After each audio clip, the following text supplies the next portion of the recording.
The following podcast has been brought to you by Banter Club.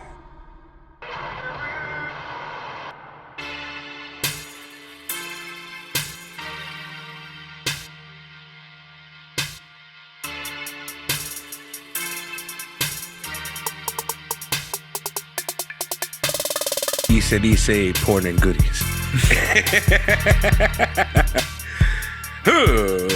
Ladies and gentlemen, boys and girls, children of all ages, Banter Club proudly brings to you. It's slowly ending, but it's still here for now. It is the Wednesday Night War. That's right. My show, my war, my time. I'm the Angel of Death 6XL, your number one contender for the Rambo Mania Championship of the world.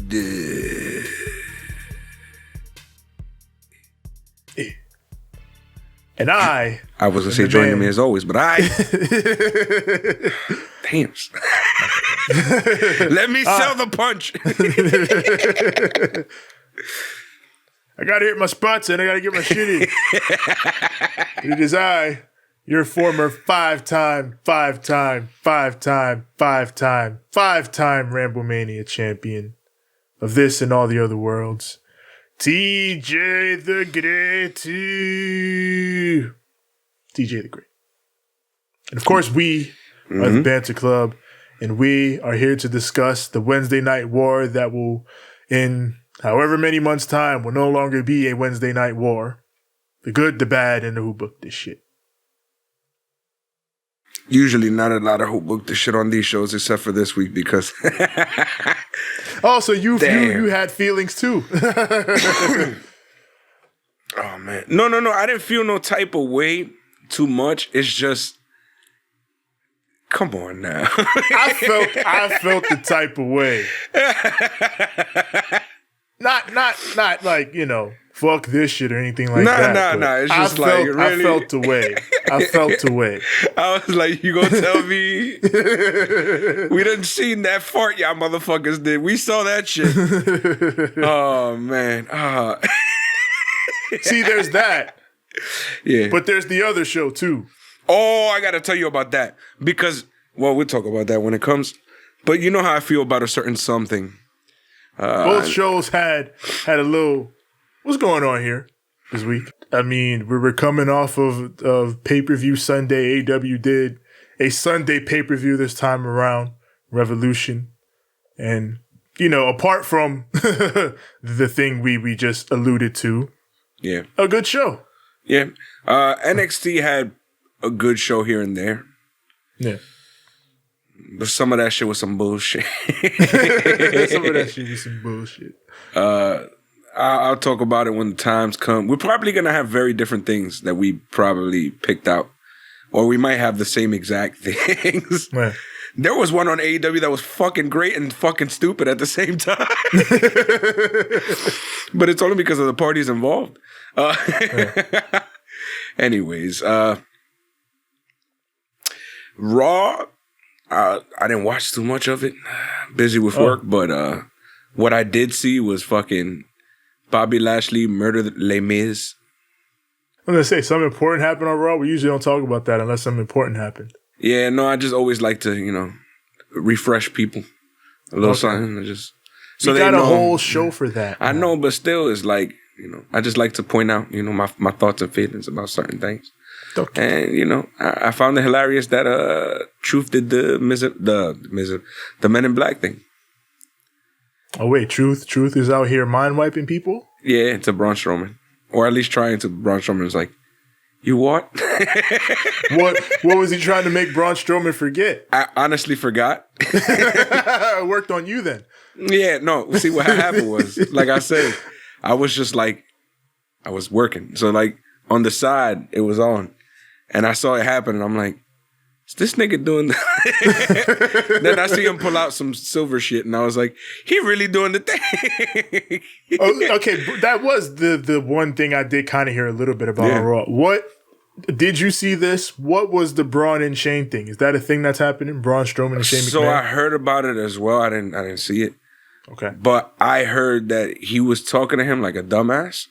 Oh. And Braun was like, the fuck? Are you crazy? And that's all I really know. And apparently, the rumors are Shane and Braun for WrestleMania. If this happens, this man has absolutely no luck. Why? Every fucking WrestleMania is some absolute hokey, stupid bullshit for this man. And I feel so bad, bro. God damn. Some guy who, so much promise. So much promise. And they throwing it in the trash. So stupid. So fucking stupid. Oh, man. Tevin, I think it's time to start the show. Yes, sir. Let's make it happen. I'm going to point up to the heavens. To the sky. Let's go to the left, to the left. To the left, to the left. And then right foot this time. Take it back now, y'all. And now I'm going to bring it straight to you. Yeah.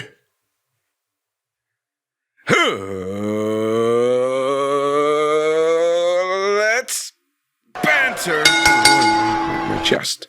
I wanted to ask about Drew McIntyre, but the moment's passed. Fuck it. I know the next week I'll ask ask some about shit it. with Sheamus.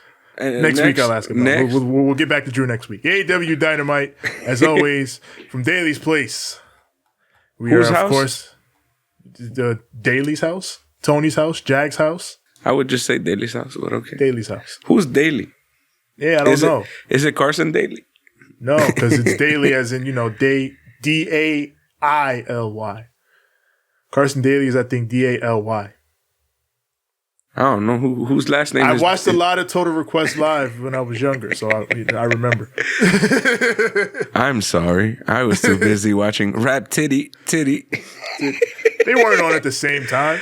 I'm joking. I just wanted to make the titty reference. TRL was 3. Rap City was 4:30. Nah, so it would start literally right after TRL. Yeah. Literally right after TRL. Yeah. So I would watch TRL, then Rap Titty. Then after Rap Titty, I would watch 106. It was 106, yeah. That's what our childhood was. And then if there was wrestling on right after, wrestling. That was a good day back in the day. And then after that, South Park. If it was Wednesday. The ratings winner of the week, South Park. I didn't get to watch it. I haven't watched it yet either, so that's why I haven't spoken much about it. But I'm gonna watch it right after this because the vaccination special again dominated the ratings last night. So AEW was down, NXT was down, everything was down because nigga South Park is back, and it's a pandemic, so we're only getting one South Park episode every couple months. So yeah, there we are. But this show, AEW Dynamite, we open up with wrestling. Ray Fenix versus Matt Jackson. These two men, their respective teams are set to face off for the tag titles in due time. Commentary leads by mentioning that Jon Moxley and Eddie Kingston, they're going to speak on the events of AEW Revolution together right after this. They're prepping you already.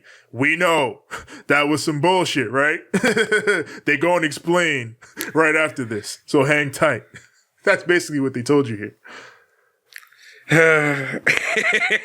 That's my entire comment on that. Yeah. This match, though, fucking Ray Fenix looks fucking clean as fuck in that ring. I don't know how he does it. It's Ray Fenix, man. SCU, they assume the crowd NPC position. You got Kaz and Daniels out there just just watching. Excalibur's talking about, how rare it is to actually see a Matt Jackson singles match, which is true.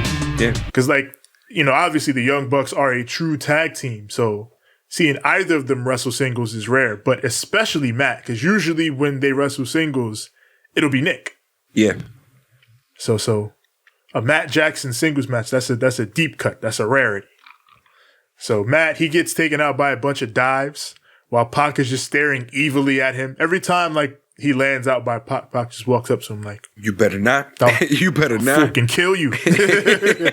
Just know that I'll fucking kill you. Matt and Phoenix, they fight in the ring up top. They trade chops. Mm-hmm. Phoenix goes for a Frankensteiner, but Matt power bombs him out of it for a near fall.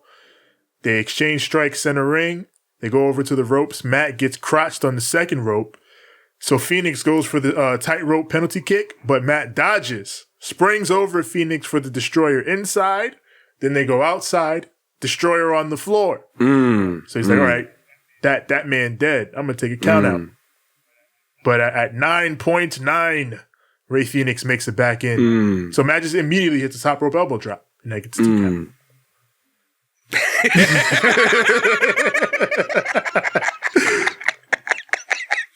This is a pre-record thing that I'm laughing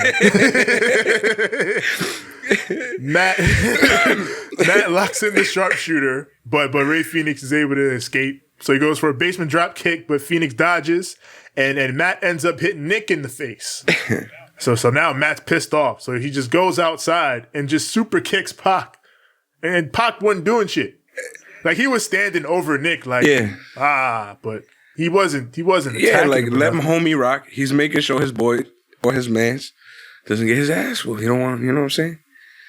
You know, you're not gonna let your mans get jumped. You feel me? Like that's all he's doing. I'm protecting my mans. What are you mad about?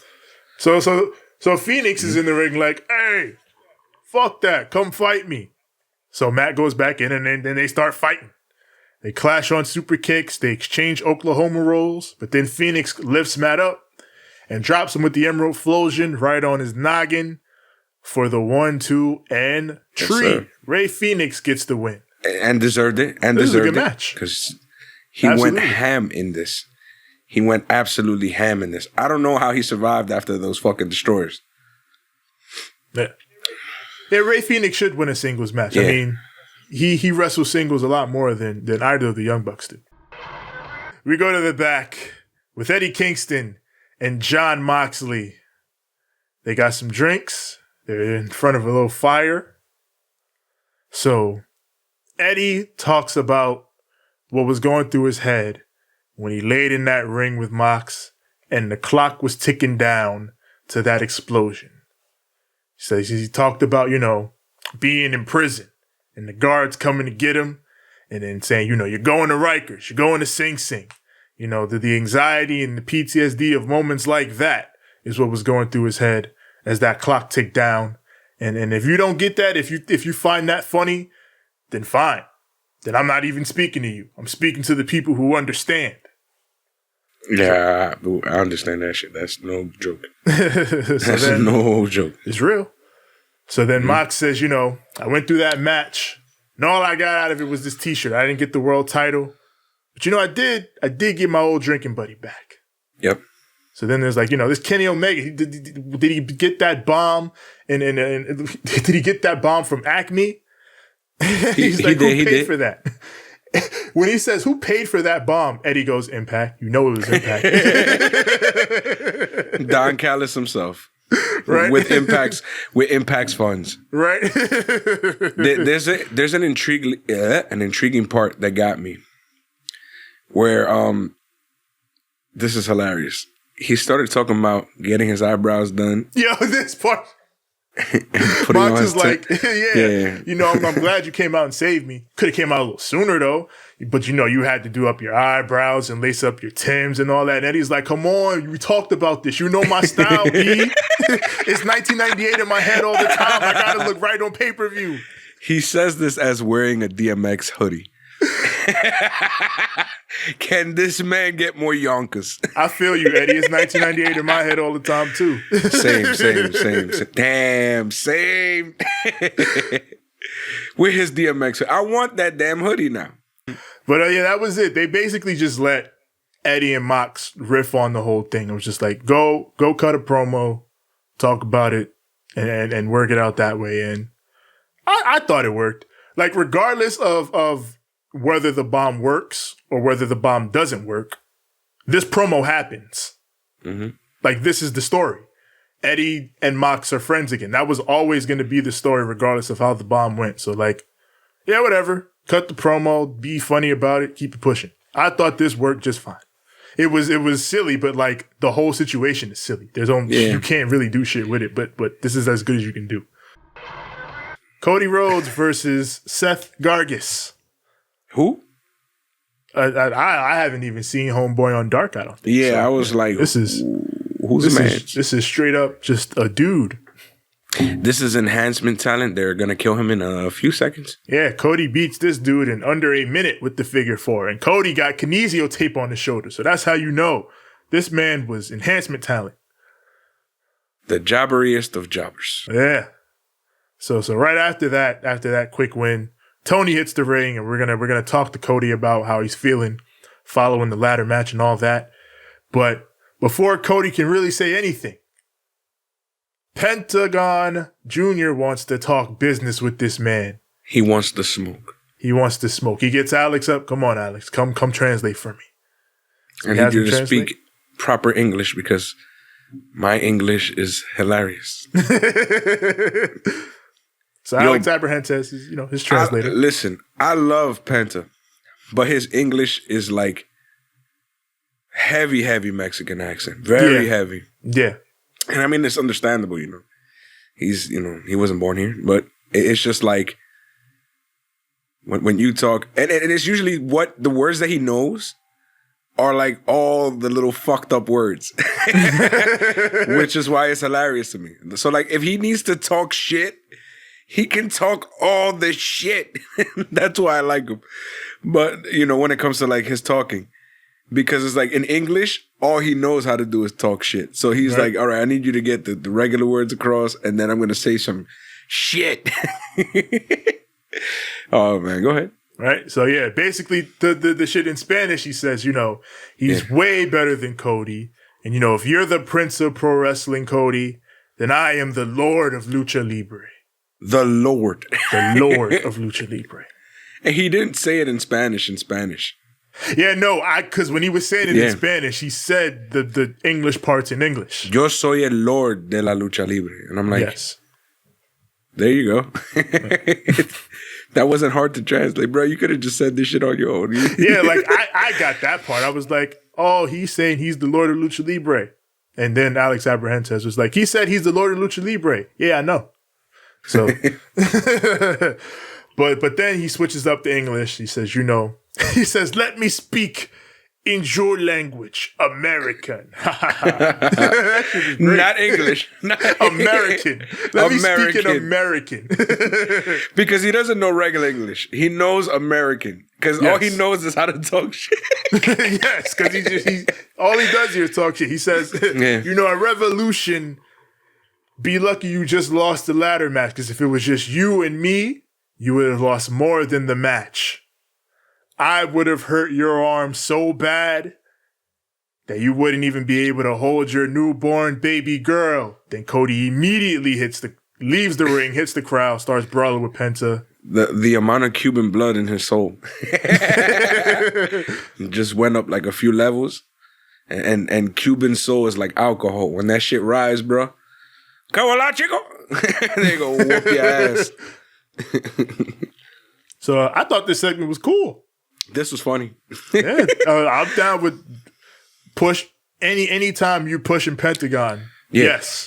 Yes, I accept this. Yeah, happily. But that's what it is. Pentagon he's great at talking shit. That's what. Yeah. And I like Cody.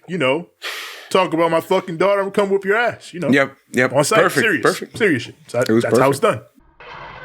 Chuck Taylor, Orange Cassidy at the arcade.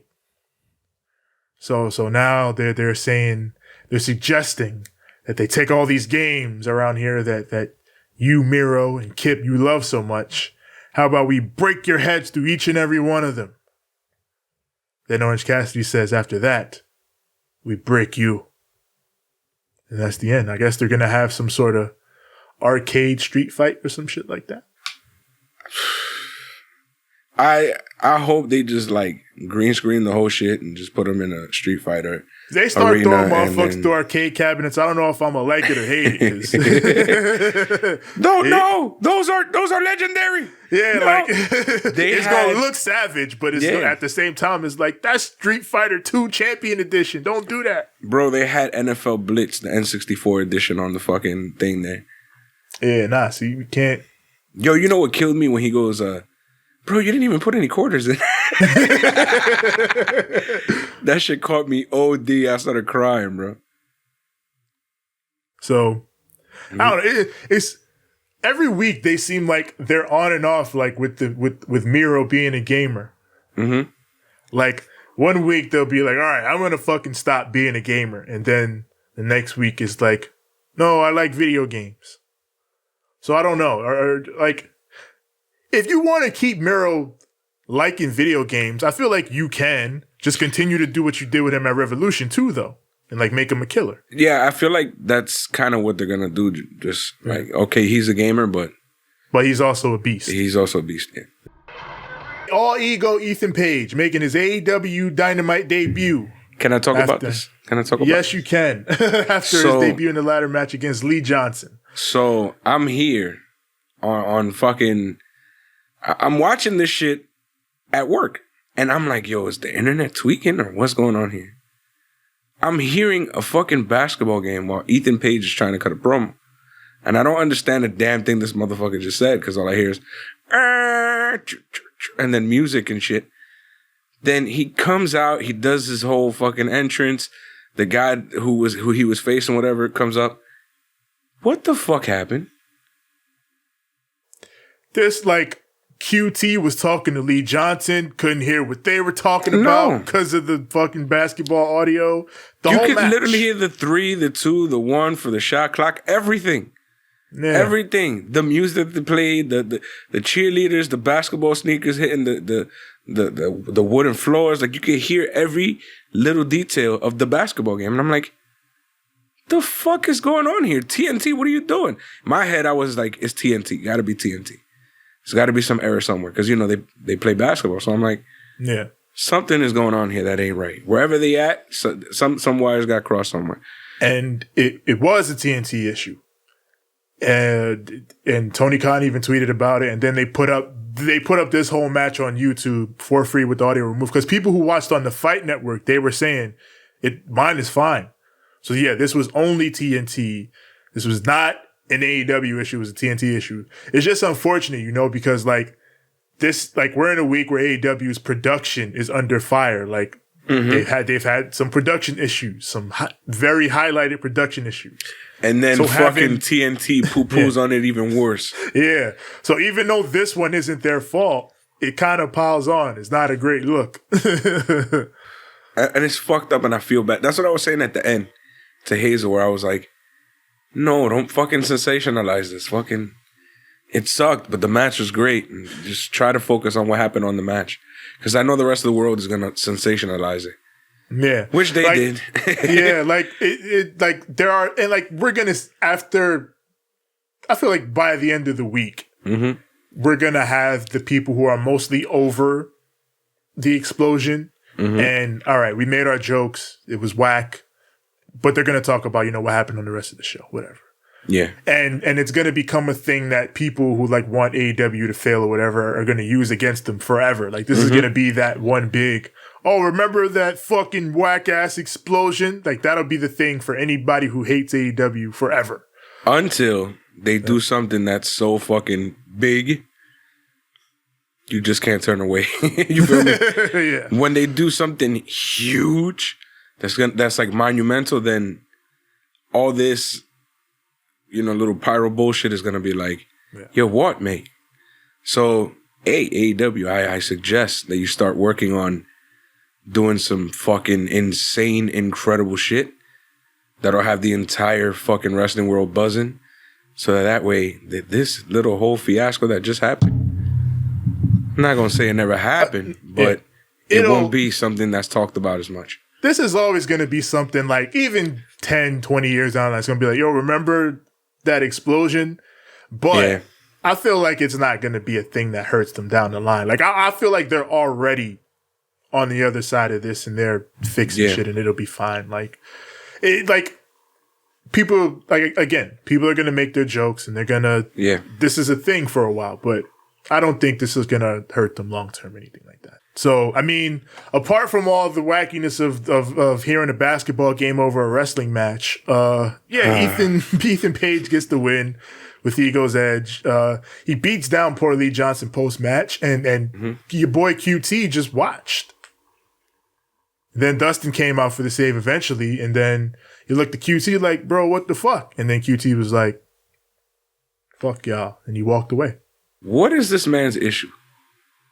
Like, they have been, like, this has been a story. Like, this isn't completely out of nowhere for QT. Yeah. Like, they've been kind of building to this on Dark and shit. Like, mainly he's been like a dickhead on Sammy's vlog. Yeah. But on Dark, they've been kind of building to this. But it feels like at the pay-per-view, they just went, all right, we jumping the gun. QT a heel now. And here we go. Yeah, we saw it at the pay-per-view. We saw it now, and I was just like, What is up your ass, my nigga? Like, what's going on? Yeah. Like, what's the problem, QT? So we got Alex Marvez with Hangman Adam Page in the Dark Order. Your boy is rich now after getting all of Matt Hardy's money from the first quarter of 2021. But Hangman says, you know, I took most of that money and actually donated it to charity. Like a real babyface would. I'm going to give this money to charity. But he saved some for himself, and he bought himself, of course, some whiskey, and he got himself a lawnmower. This shit was hilarious. Yeah, this is a gag running back months and months, where Hangman has always wanted a lawnmower, but he hasn't been able to get one. Shit, the Dark Order once before prevented him from getting a lawnmower. And now that they're friends, they all get to hang out on the lawnmower together. So, like, yeah, they all hop onto the lawnmower because they're going to go get ice cream, all except for the homie Five. Yo, they left them hanging back, like, they all get on, and then Five's going to go on, and they all stop. I'm like, wait. Hangman's like, it's a weight limit. I can't. Sorry. Yeah, and he's just like, all right, I'll see you there. I'm not gonna see you nowhere. Yeah, they be doing my boy Five. So Toni gets on stage, here to talk about Christian Cage, AEW's newest signing. You know, here to talk to that man. But the Cleaner Girls come out. The Cleaner Girls like just rush right past Toni, hit the stage like, shit, we ain't getting no time on the pay-per-view. Cleaner Girls are back. Let's go. Sweeping up and shit. They pushed him the fuck out the way like he wasn't nothing. Yeah, what the hell is going on here? What is this? Yeah. Tony's like, I'm supposed to talk to Christian Cage. What is? And then, nope. Kenny Omega with the flyest outfit you ever seen just pops right out. Yeah. Kenny Omega comes out. Good Brothers, Don Callis in tow. They hit the ring. They say, you know, we're not going to be hearing from AEW's newest signee, Christian Cage, because this is the world champion's time, and, you know, we do what we want around here. So we're taking this time. So they decide they're going to talk about the earth-shattering kaboom that wasn't. And, you know, they say, we won't confirm or deny what our intentions were. But we know that you all wanted to see a big explosion, and we love the fact that we got to take that away from you. And we love the fact that we got to take away Eddie Kingston's big moment of saving his friend. So then that brings Eddie Kingston out. You want to talk about something right quick? The story was a great idea, but the damn stupid match, this mud show, this is what you get for booking a mud show fucking match. That's all literally he was talking about. He was just like, I didn't even hate the fucking concept and the idea of the John Moxley and Eddie Kingston story. But Eddie Kingston didn't deserve this shit. Well, no. He was selling the shit out of it. That's what he was saying. Yeah. Like, he was so upset about Eddie Kingston having to do this shit. It did look bad on Eddie's part that he sold this shit so much and it was nothing. So I guess that's why they had him cut the promo. Yeah. I guess that's why they had him cut the promo. Yeah, Eddie comes out and you know, Don talks to him. Says, you know, Eddie, you know, of course, you and I know each other from your time working for me at Impact. I always saw the talent in you, Eddie. I always saw the toughness. That's why I signed you. And, you know, I only fired you because, you know, you did the same thing there that you've done everywhere, that you're always going to do. You screw things up right as you're on the verge of grabbing that brass ring. But you know what, Eddie? Because I like you, because, you know, we're giving people, we're going to give you a chance to leave with your pride intact. In fact, we're going to give you 10 seconds to leave the ring with your pride intact. And then they throw up the countdown from, you know, the pay-per-view. They jump on the floor. Kenny fucking screams, 69 me, 69 Don. me. And then he jumps on him, and then they and he assumed the position. He assumed the position. Fam. And then... Filthy. And then the camera angle from above where it looks like the fucking Kenny Omega's literally from bird's eye, and then he's fucking Kenny looks like he's literally chowing down on his beef. It looks fucking ridiculous. Too graphic. Too on the nose, Kenny. Yeah. But Kenny literally too but literally too on his nose. Then, you know, Kenny gets up and he's like, all right, I know you want to hit me, Eddie. So what are you going to do, Eddie? He gets in his face like, hit me. And Eddie literally looks toward the camera like, yeah, I know I'm going to hit him. Mm-hmm. And he hits him. He hits him, yeah. So then everybody starts fighting. It's a brawl. Mox comes out for the save. And then that brawl kicks off. But then out comes Christian Cage. JR, hold on, before I say that, because I want to say that. But while this is all happening, right, the entire time I'm just like, Eddie Kingston, just punch him in the mouth already, just punch him. Hit him already, hit him. Punch him in the fucking mouth, hit him right now. So when he did hit him, I was like, yeah. That's why I love the look, because with Eddie Kingston looked like, yeah, I know I'm going to hit him. And I'm like, dude, then he fucking hit him. Like, yes. I'm like, yeah. Anyways, Jim Ross, he says, I didn't recognize this new theme. And I'm over here like, nigga, you know how old this theme is? This song is a ripoff of an old-ass song of a ripoff of an old-ass song. First of all, I love that they got that song. Yeah. Like, it's Christian's old Impact song. It is literally that song. Yeah. There's a little changes here and there that I heard. But it's a slight remix, pretty much but the it's same pretty shit, much the same song. Yeah. And they got the intro, everything with the count. The countdown is what I always love. The countdown with the the forwards and backwards. Just Christian Cage. So Christian Cage, he has Kenny in the ring alone. So they stare down, face off. Kenny offers his hand, Canadian to Canadian. You know, we boys. Come on, eh? We're boys. Come on, guys. Come on, guys. And then Christian's like, I'm not your guy, friend. And he doesn't accept. And then Kenny's like, oh, you're not my friend, buddy? And he's going to sneak him. But then Christian, he ducks out, goes to lock in that Unprettier, but Don Callis pulls Kenny away. And then Christian... I'm not your buddy, friend. That's what he said. Yeah, he said, I'm not your buddy, friend. And he lifts up that AEW World Championship. Mm-hmm. Looks over at Kenny like, maybe I want this. Fucking fans were already chanting, you deserve it. And I'm like, wait. Yeah, hold up. Let him have a match. He hasn't even won the fucking thing. He hasn't had a match for it. He hasn't... Y'all, you deserve... What are you talking about, I love Christian Cage, all right? I'm so happy to see Christian Cage here. We let him have a match first before we say that. Damn, son, shit. Yeah, let's give it some time. What I was saying is what they should have chanted. One more match. One more match. One more match. That was the shit, bro. I was so hyped when he started doing that shit. It was funny. It was funny. Like, I'm not even going...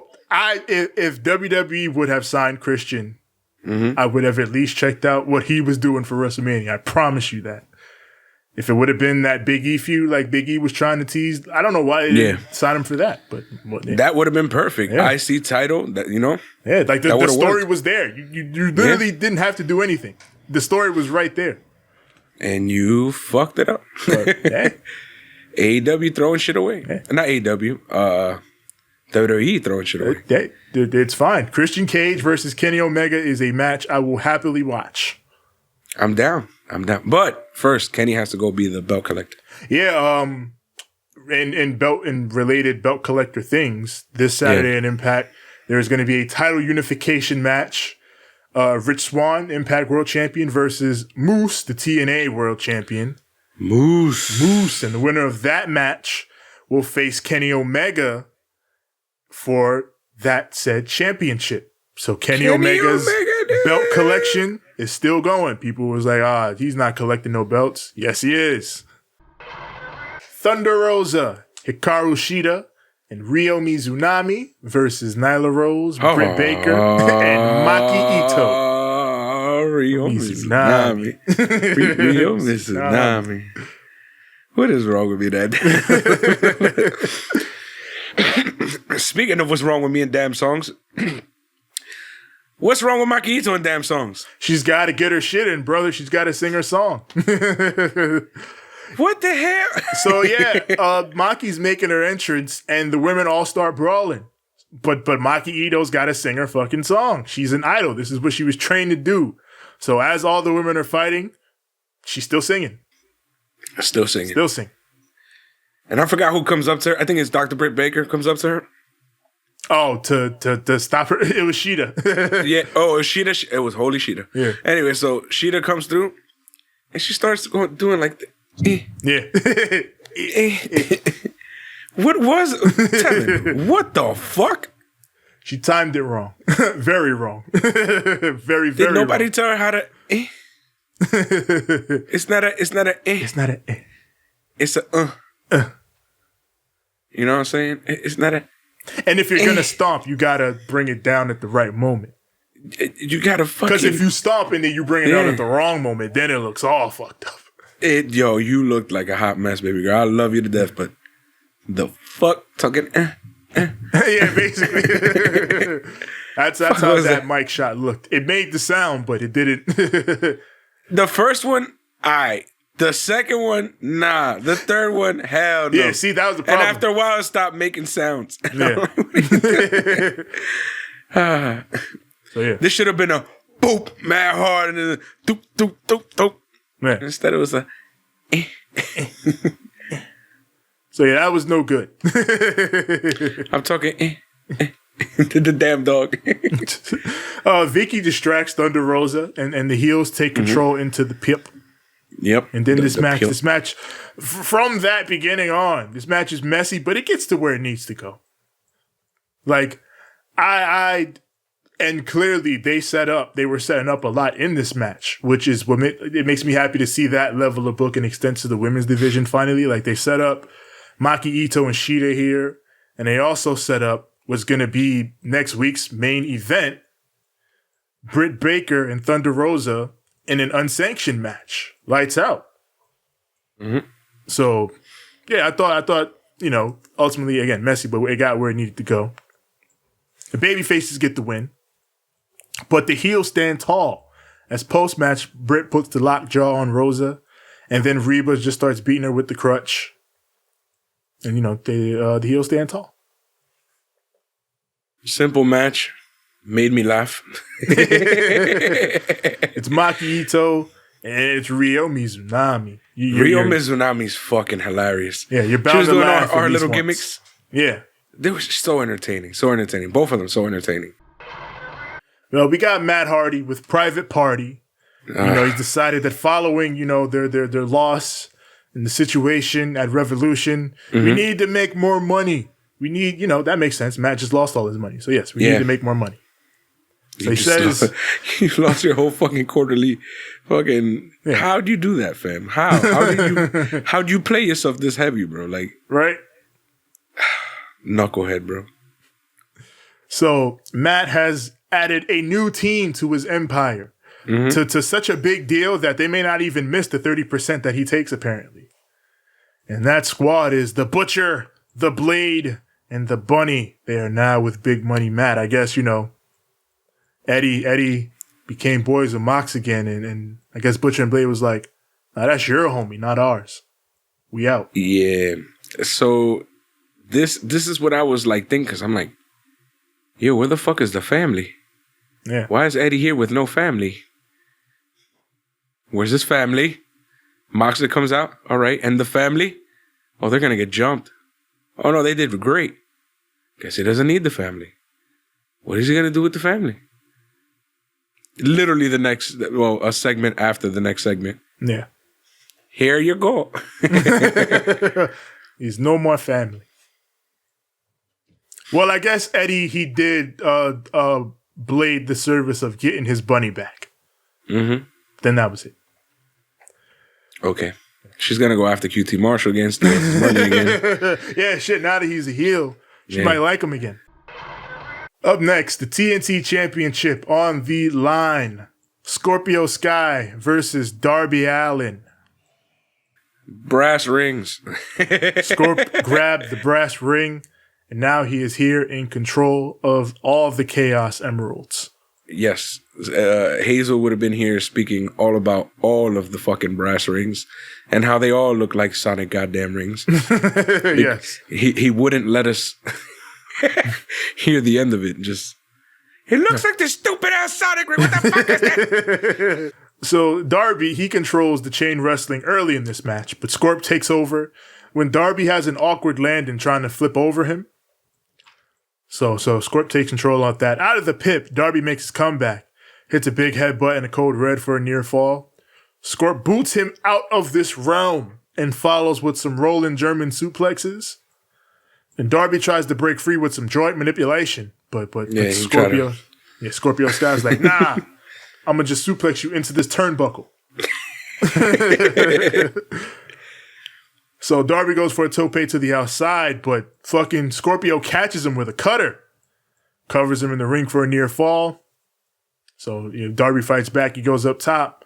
Tries for the coffin drop, but Scorpio reverses like he ducks under and puts him in a power bomb. That gets a near fall. He does what I call the eerie. Yeah. Eerie. After that, Scorp goes for the TKO, but Darby is able to reverse into an inside cradle, and that gets the 1, 2, and 3. I thought this match was really good. I liked it. I like how it played out.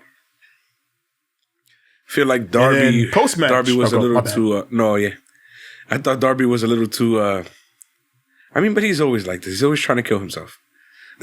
Yeah.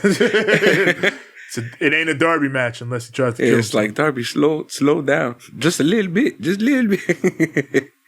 No. Because you and Scorpio are both going at a certain speed, but Scorpio is like looking a bit cleaner while doing it, and you looking like you're gonna kill yourself while doing it. So slow down a little bit, just a little bit. Because he was a little slower than you, and he looked clean. You were a little faster than him, and you damn near died a few times. Just slow down just a little bit. I don't want to see you die.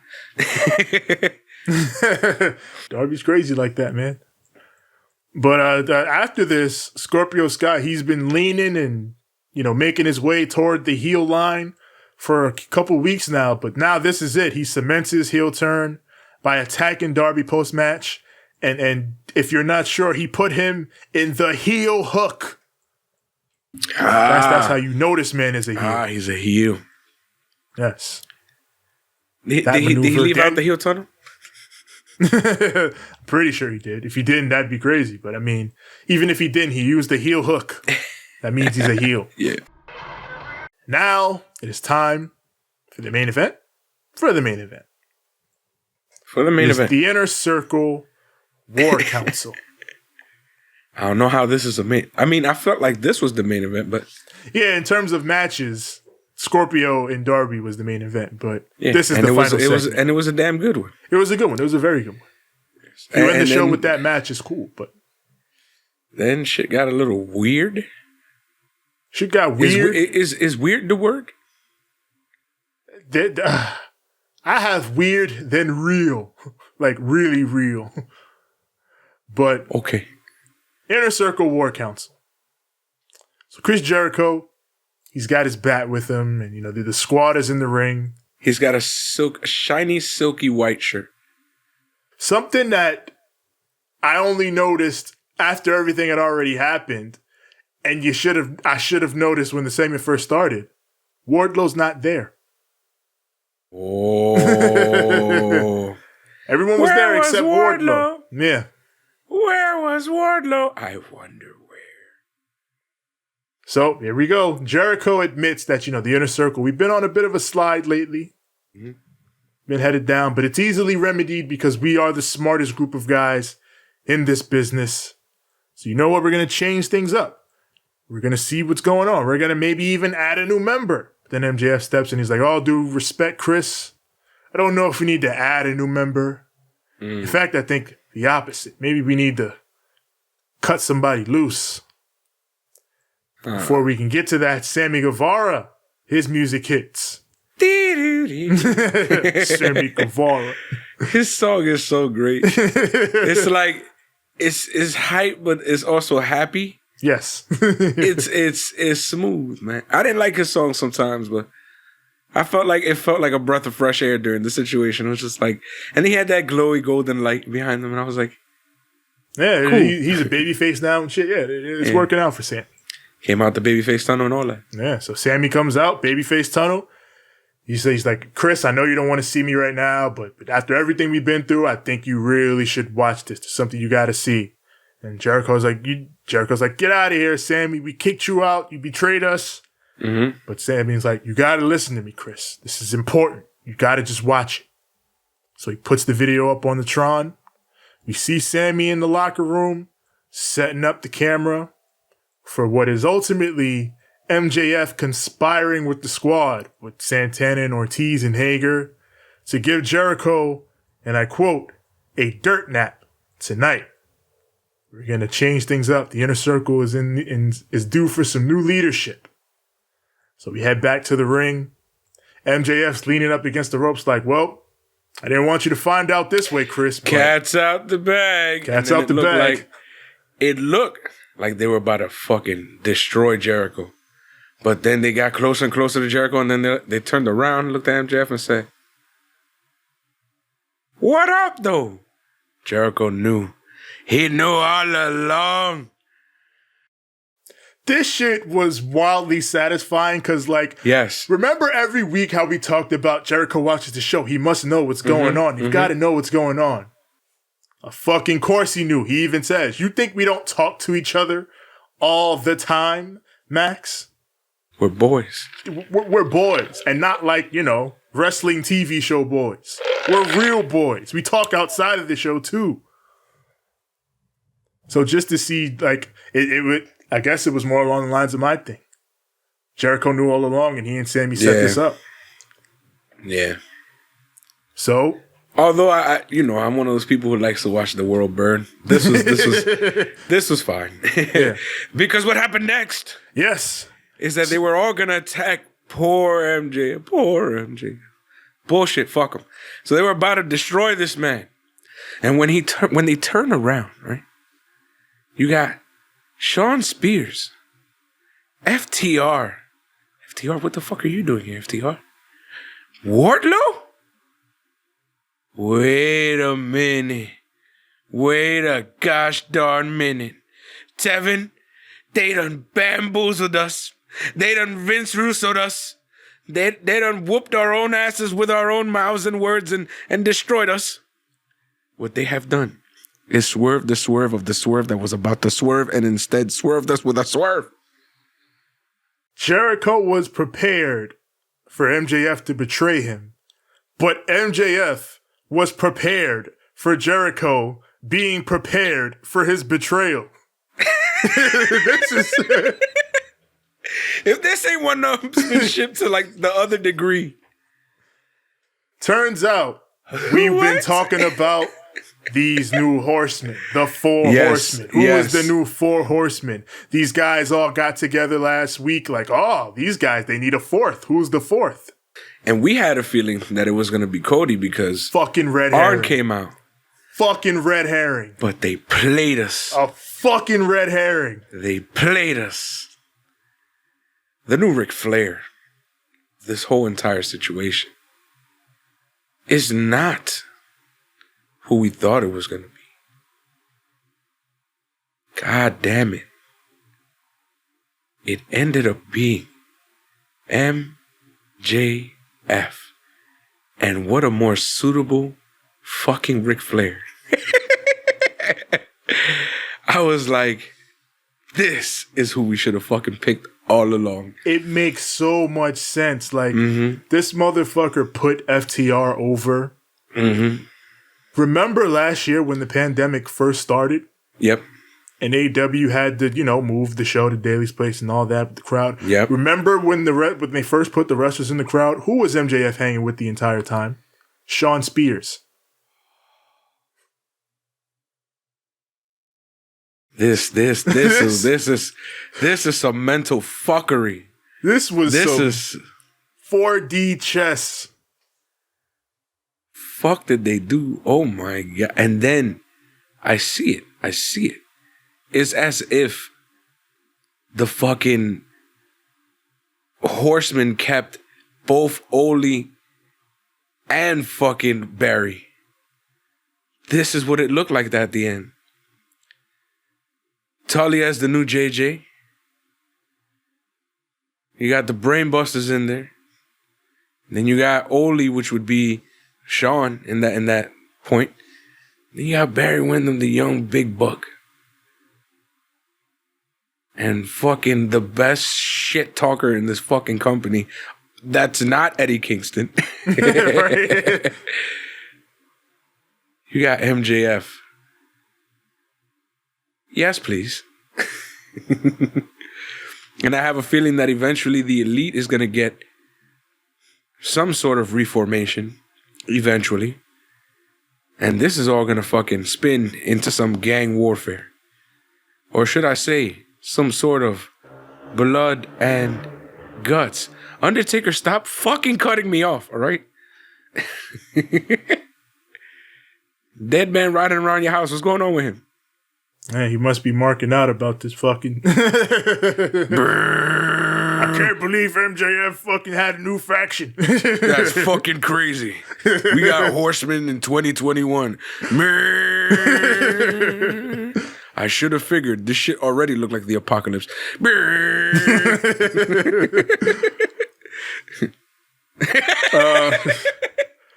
So, yeah, that was AEW Dynamite. They got another special Dynamite next week, the St. Patrick's Day Dynamite. Yep. But it's all good because apparently NXT is going to have like 1 million NXTs soon. Yeah, we're gonna talk about that. We're gonna talk about that next. But yeah, as far as this show goes, I thought this was a solid, a very good pay-per-view follow-up show. Everything that, as far as we talked about it earlier, explaining the explosion. That shit was hilarious. It was like, especially with Don. I thought like Eddie and Mox were good. Like that was fine. Yeah. And I thought Don and Kenny was like, it was all right, but that was like pretty silly. That shit was stupid. That was stupid, but like they Dumbasses. did what they could with the situation. And like the story itself is still moving forward as intended. Yeah. So it's we move on now. We move on.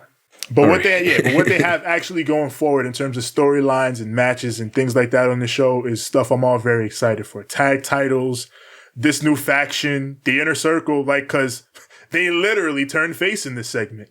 Yep. They literally turned face toward MJF. So, I mean, the underrated part in all this, we're talking about MJF and all that, FTR versus PNP. That's it. Oh. That's it. That's it. Oh, shuck it, duck it, quack, quack. We gonna have a barn burner. Woo! I mean, that shit was great. Yeah. Fun show. Yeah. And that, on the other side of this, get to the other one. And now, the world will move from here. Hit down. It's time. It's small talk. Once again, for everybody to come aboard the whole train. It's not your show. It's mine. BSK for life, bitch. Fuck you too sweet. It's all about the click here. You ready, man? Sugar to my show. This is my show. I'm gonna call Tinker. We're friends now. He's gonna marry you. Oh, man. Hi, people. Hi. Oh, hi, Mark. There's a reason we're going unhinged Triple H this week. Yes. Because NXT sort of felt unhinged this week. It did. Tevin, I ain't even ready, but I'm going to tell you, are you ready? Well, I'm going to try to get ready. I'm going to try. No! Right. Not yet. I said, Yeah. are you ready? I am ready. Then, for the thousands in attendance, and the millions watching at home, That is all of you. and for one, I'm fucking with you. Let's get ready to banter. NXT. As always, from the Capitol Wrestling Center. We open this show with William Regal in the ring, the entire NXT women's division on the stage, and two big announcements right off the bat. The first one concerning the next takeover, which is called Takeover Stand and Deliver.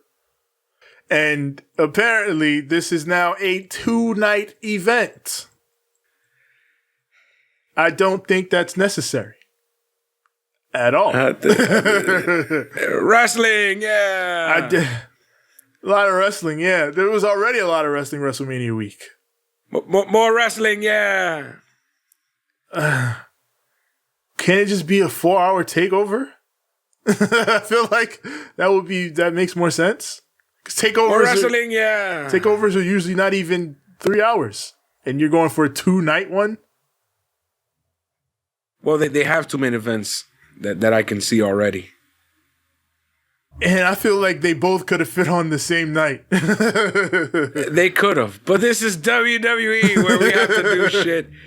I mean, bigger. I'm not mad or nothing, but As long as you've heard of WWE, what do they always want? yeah, but like Bigger. WrestleMania makes sense for 2 nights. It's too fucking long if you put it for 1 night. But NXT TakeOver is not too long. It's not. Bigger. Okay, bigger. TakeOver is now big. To the It's women we pointless. go. I'm being a dick, but honestly, it's pointless. Yeah. It really is. Fucking takeover is like 2 hours and 10 minutes. Yeah. Fucking pre-show is like 25 minutes. Yeah, pre-show is 1 match maybe, and dudes talking. And then you want to do all this extra shit and talk all this extra shit, and really, like, for what? Yeah. Like, what are we doing 2 shows back to back for? That's how you end up with injuries, you dumb fucks. But all right, that's what y'all want to do. Go right ahead. Go right ahead. It's all good. WrestleMania's going to be 2 nights long.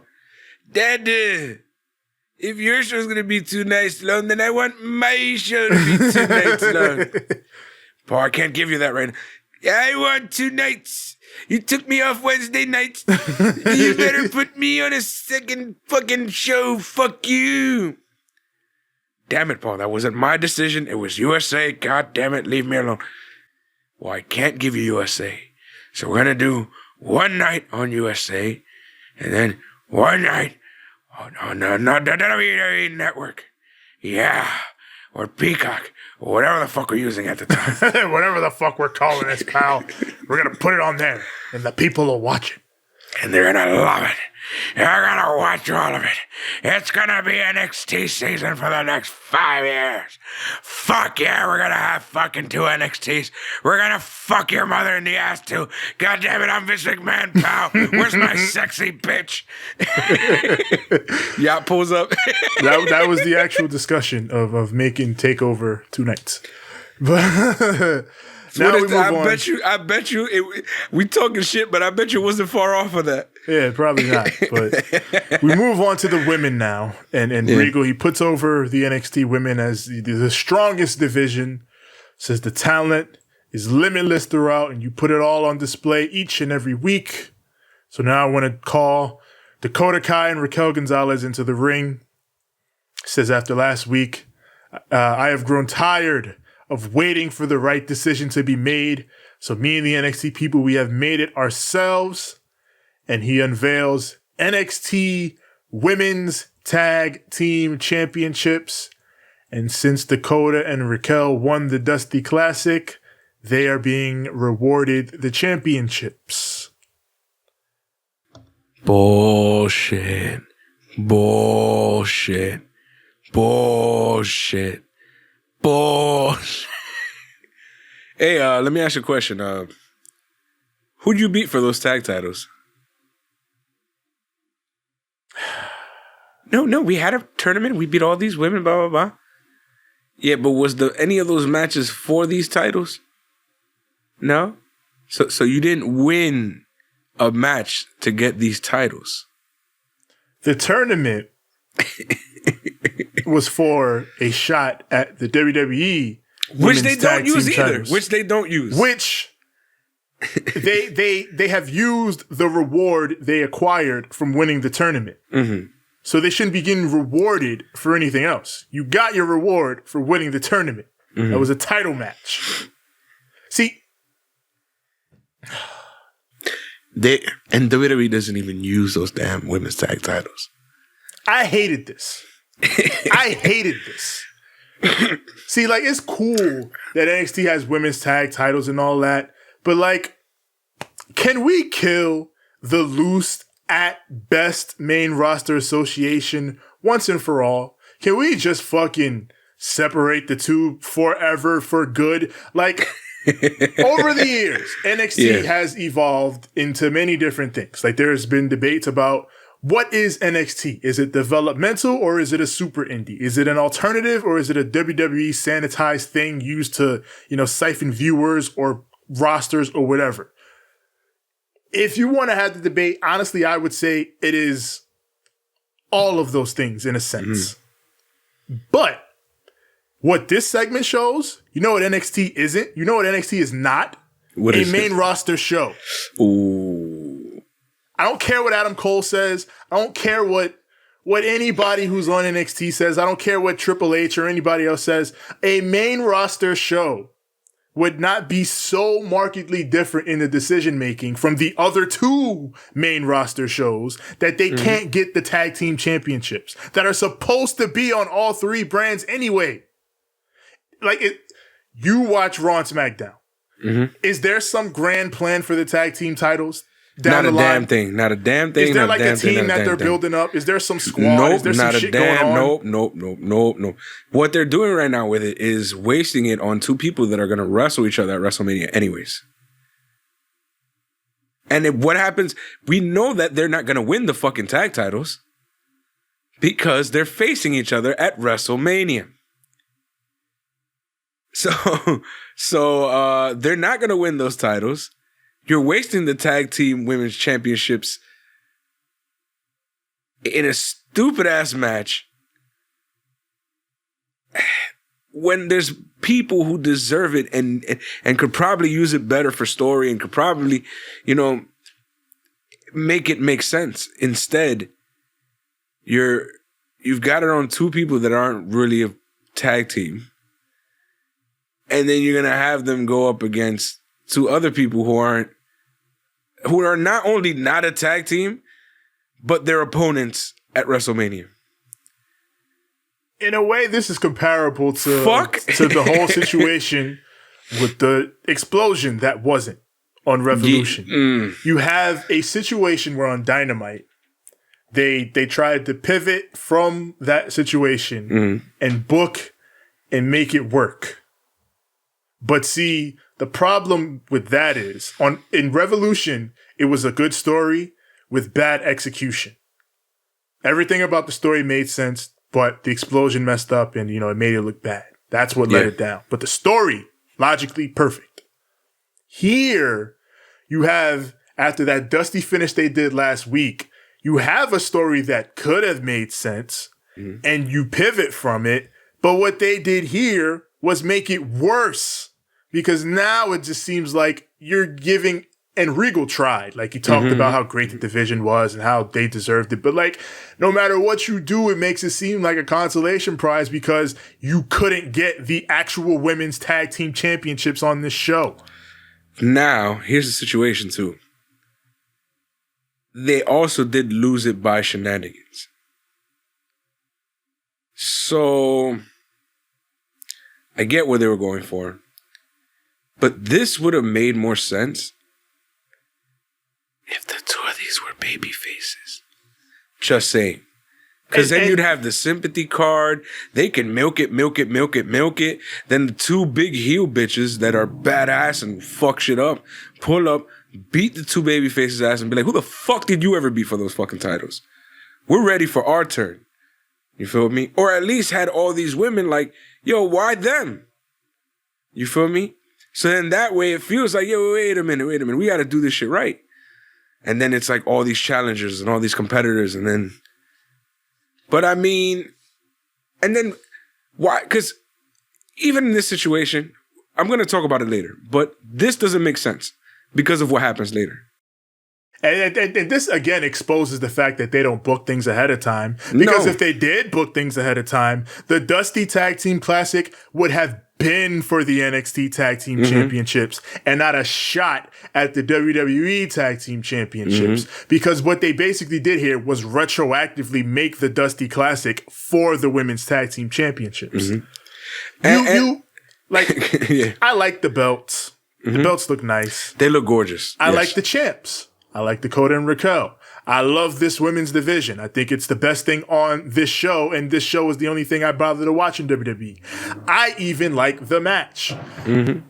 But the result of this entire thing has been main roster WWE, and so much of what I dislike about its decision-making process bleeding into NXT once again.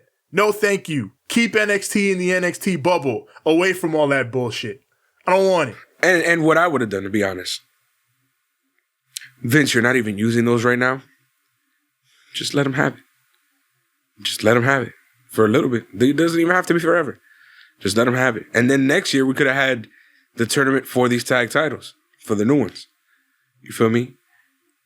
Because what you could have done is later on, too. Like, there's so many avenues they could have fucking went with this where it wouldn't have been this dumb. And then, but wait. There's more, and this was a screamer. So Ember Moon comes down with Shotzi Blackheart. Why? Why, Tevin? Why are the baby faces coming down to come at the heels who newly just got a title belt? And be salty about it. And be salty. Dakota and Raquel flipped babyface for this whole build with Nia and Shayna, and immediately flipped back when they were given the belts. They just flipped right back heel. Ha ha ha, we beat all of you. What? Keeping within the women's division, NXT Women's Championship on the line. Io Shirai defends against Toni Storm. That's right, people. It's Toni time. It's not Toni time. Not tonight, it wasn't. Toni, she takes early control in this, into and through the pip and out of the pip. Io tries to make a comeback. Io's been trying to do her gimmick where she dodges a clothesline, and she does it, and Toni drops the elbow on her when she does the Matrix move. I thought that was cool. So they fight outside and eat your heart out, Hangman Page. Io Shirai hits her own Arihara moonsault, and that should look beautiful. Damn near died, but all right. Yeah. She gets Toni down for the in-ring moonsault, but Tony's able to dodge it. She hits Storm Zero. That gets a near fall. So she goes up top. Decides she's going to go for a top rope headbutt, but Io's able to move. Traps her in the crossface. Cranks it back, and Toni fights and tries to escape, but she is forced to tap out, and Io retains her championship. Can I talk to you about who made Toni Storm's attire? Sure.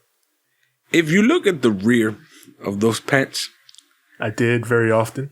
Whoever made those pants, y'all some assholes.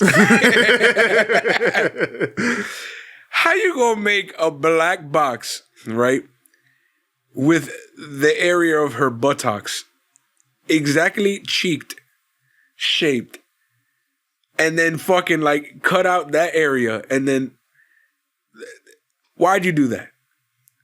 Why'd you do that? Why? Listen. I'm trying to understand who came up with this. We got Finn Balor in the back. Yes.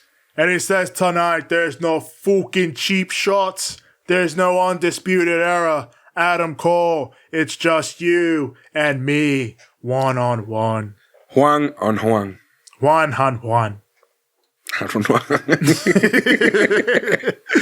Yeah, it just... So yeah. I'm going to see you in that main event and whoop your ass. That's where we're at. Speaking of one-on-one. One. God damn like a dream come true. Because it's LA Knight. Mackenzie is with LA Knight. Talks about, last week how everybody thought, was that going to be LA Knight's in-ring debut? But it turned out no one had the guts to step up to LA Knight. He says he's going to be waiting for that man who wants to step to him. But this man, LA Knight, is clearly still learning the rules at NXT. Don't knock on death's door. See, here on NXT, Mr. LA Knight, you can't talk a whole lot of shit. You shouldn't have been talking shit. And think that you're just going to get away with that. That's not how we do things here on NXT. It's not how we do things here. You talk too much shit, eventually someone comes to collect. Usually it's Dexter Lumis.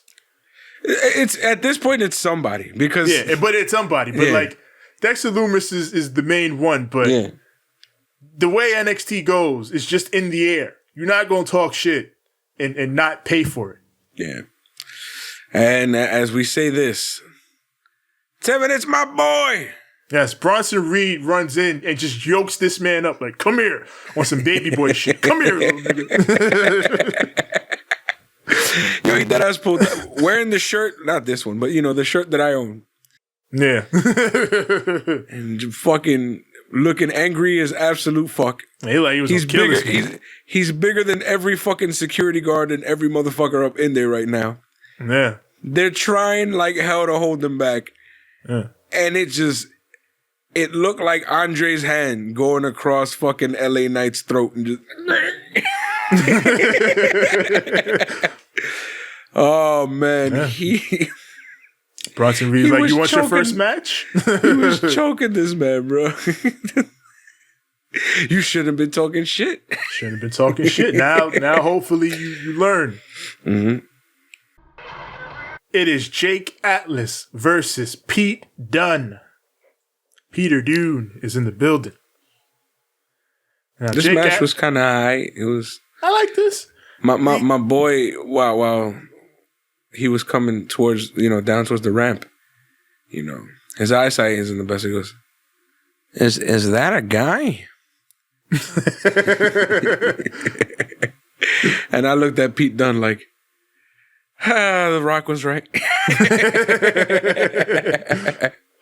That is a dude. Paige's brother would be shitting on him as we speak. Come on, mate. Jake Atlas and Pete Dunne, they have a quick cruiserweight exchange because, Pete Dunne is 205 pounds after all. But Pete Dunne quickly stops all that flippy shit with some joint manipulation.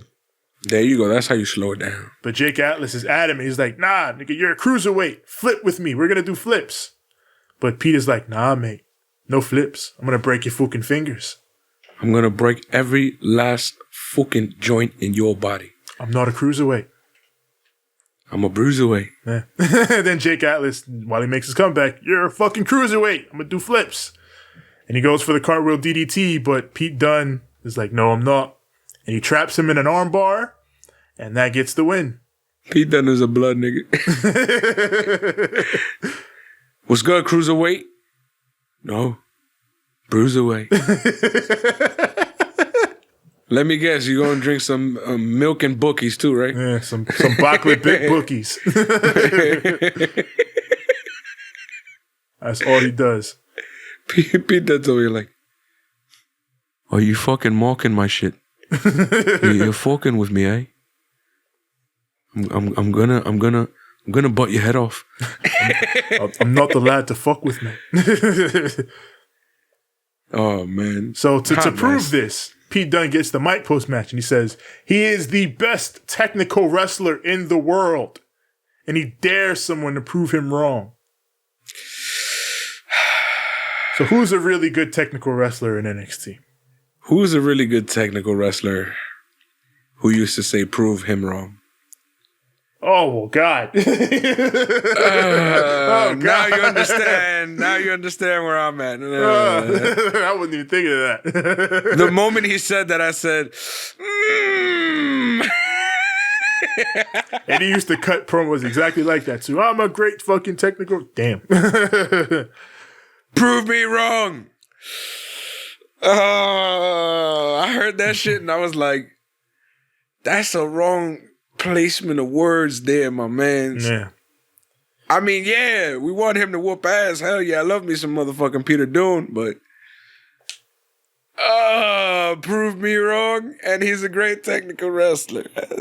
I don't know. I think you're rehashing some old shit, and that old shit is a little too sensitive in certain areas of the world.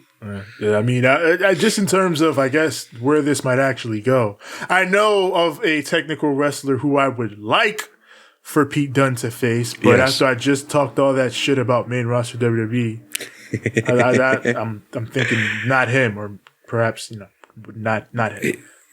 Come to this side, come to the dark side. But for someone who is actually already over here, a great technical wrestler, yes, you got your Thatchers.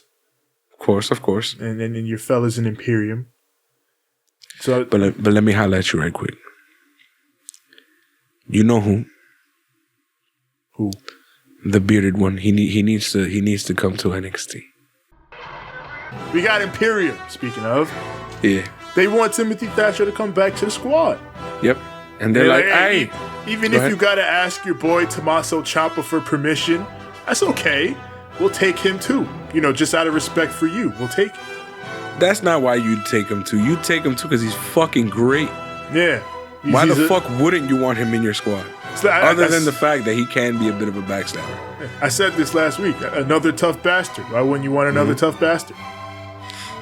So yeah. But they were making so many hints at, yo, come home. You know this is your home. And I'm over here like, bro, just say ring camp. Just say one time. It's basically like, yo, join us because we about to fuck all this shit up. And, you might want to be with us when we're doing that. So. Go ahead. Yeah, Leon Ruff. Now, I know you've been making this damn story about... This is the story, bro. I know we've been talking about... Zoey Li over here. I mean, Isaiah Swerve Scott. I know we've been talking about this. It's because this fool's the one who went to school. But you ain't have to shoot this like that damn college commercial that comes on when you stay home. You know what I'm talking about? The one? Yep. Everest. Get off the couch right now. Get off the couch right when you're sitting there watching Maury. Yeah. And you got to make the call. You get off the couch right now. What are you doing with your life? Bro, why'd they film it like that? They did. And then Leon Ruff is like, you want to talk about a Swerve? Let's talk about a Swerve. He's like, yeah, I never lucked in anything in my life. I worked my ass off for everything, everywhere I had to get. And I didn't luck into beating you a couple of weeks ago. And I went to school, nigga. I went to school, and next week, I'm going to go to school out here again. On these streets. made some money, hang out with bitches, drink bottles. Nah, that's not me. I went to school so I could do that in the future, so I could give my kids, so I could get the culture. And I'm over here like, bruh, it ain't that serious, bro. It ain't that serious. You went to school. Listen, he's tired of Swerve giving him shit because he went to school. He trying to do right in his life. And Swerve is out here fucking with him. Yo, why this shit look like the actual commercial, bro? Like, I don't understand. They the same, like, quick moving. Because that's the story. I don't know how to explain it. It's all... They really took it serious with this goddamn school. All because this man went to school. I'm tired of y'all motherfuckers talking about me because I went to school. Y'all just mad because y'all couldn't go to fucking school. NXT Women's Tag Team Championships on the line. Shotzi Blackheart and Ember Moon take on the champions Dakota Kai and Raquel Gonzalez. Shotzi, she goes for the cloverleaf almost immediately. Mm-hmm. And she literally holds Dakota in the cloverleaf for like the first 2-3 minutes of this match. It's just Shotzi with Dakota in the cloverleaf. And then they go to commercial. The baby faces make their comeback. Shotzi takes Raquel out with a tope suicida. And then in the ring, Dakota and Raquel hit an assisted GTK, but Ember's able to kick out of it. Raquel hits a power bomb, but Shotzi makes the save and she makes the hot tag. Raquel comes in. Ember goes for the Eclipse on Raquel, but Raquel catches her and then just lifts her up and takes her over to the ropes. That shit was crazy because I'm like, oh, Eclipse. But then, Ember's still down in the stunner position and then she's going up all of a sudden and Raquel just pulling out. I was like, oh, shit. Big Mommy Brolic. that was a great spot. Yeah. But Shotzi sends them crashing down to the floor. Dakota rolls her up, but Shotzi rolls through, pins her down for the 1, 2, and 3. We have new NXT Women's Tag Team Champions about an hour after we crowned the first ones. So if this is what you was going to do, why didn't you just make Shotzi and fucking... Because here's the thing, right? You could have had this set up way cleaner. Way cleaner. Yo, I would have had off rip. I would have said, we need a backup plan instead of... Because I know Vince ain't going to let us keep these damn titles. He's going to say he needs to do something with them, even though... Because they had just started to do that weird shit with fucking Shayna Baszler and Nia. So it was like, I knew that. I was like, yo, Vince is going to want them shits back. So I'm like, all right, let me do a failsafe in case this happens.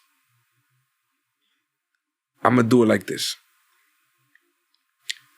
We're going to bring out these two and make it an actual face team that's been faced for a while that we can actually get behind because it's two girls that we really, really like in Ember Moon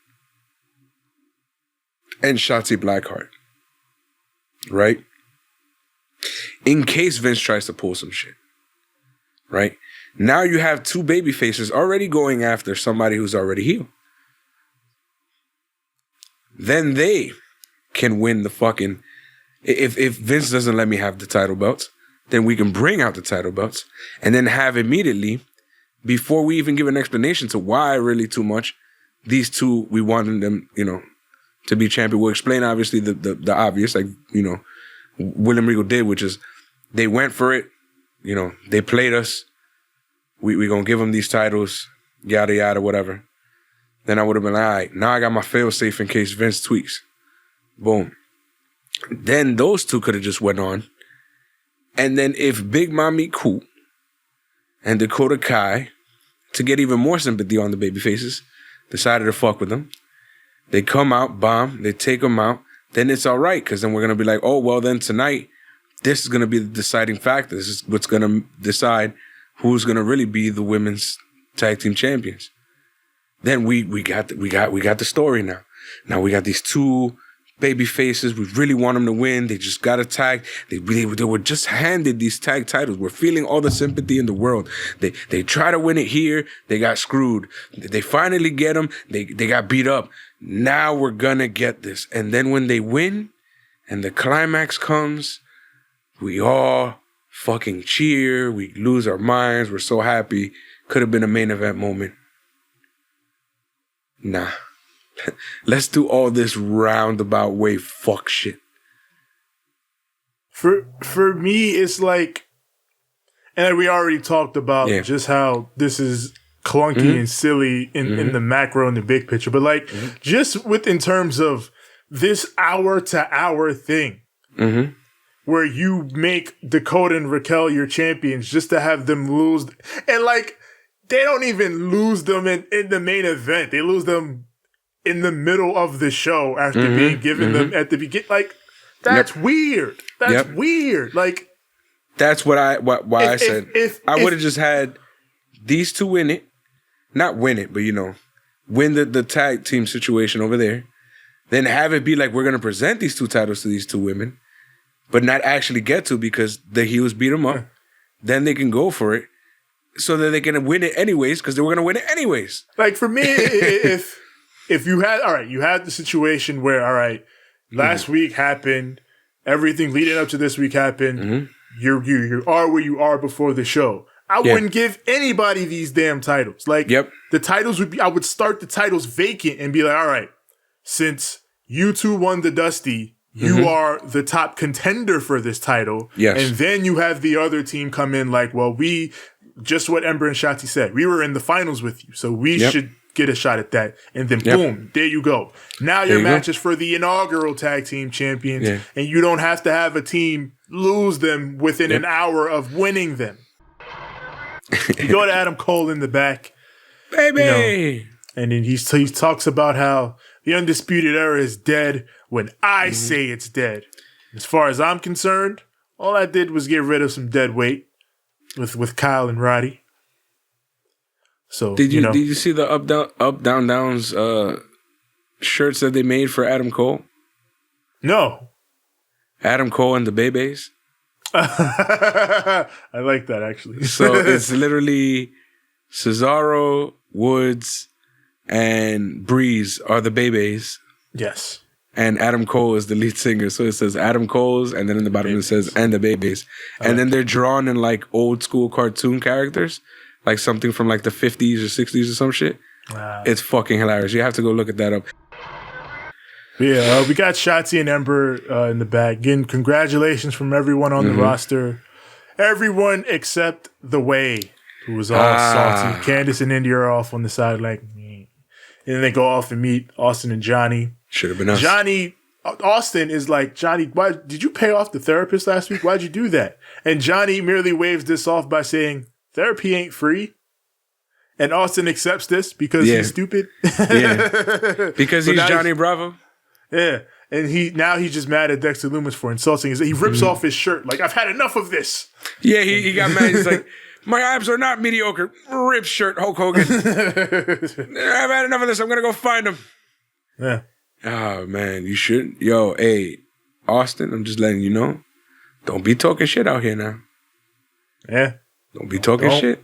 Don't get caught up in some bullshit. I wish we had more of The Way this week, which is crazy because when it was just Johnny and Candice, I was like,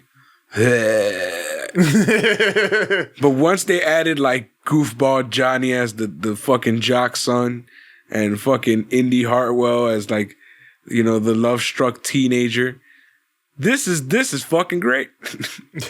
This is WandaVision for wrestling. Yeah, in a way. So that takes us to Xia Li versus Kayden Carter. Yes. Time for Kayden to get purged. Yes.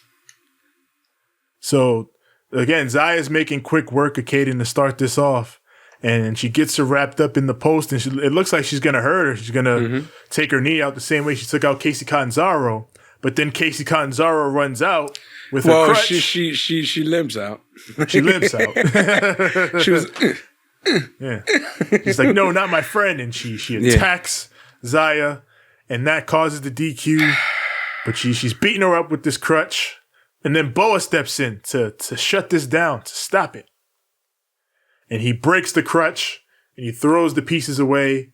He advances on Casey Catanzaro like he about to take her out. Because remember, Boa's a women's superstar now. Mm-hmm.